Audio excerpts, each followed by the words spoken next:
na magandang kompromiso na yung 2026.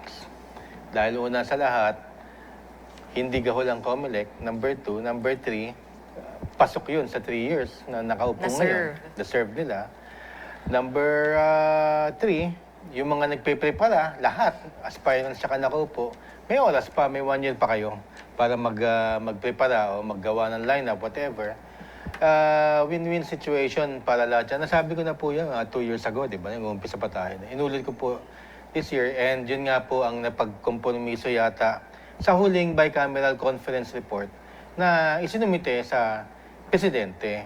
Ngayon, yung kay Attorney Mac, mangyayari lang naman lahat ng arguments na yan kapag pumasa na yung batas. Pag pinirmahan ni Pangulo na, okay, let's go.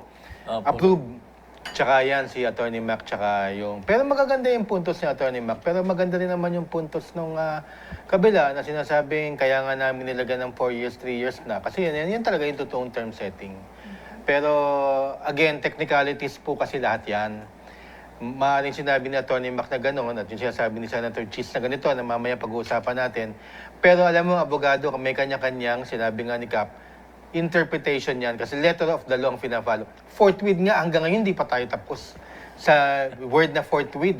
Hindi pa tapos yung pinagdidebatihan na yan. Paano kaya kung ito, ganito nga Supreme Court?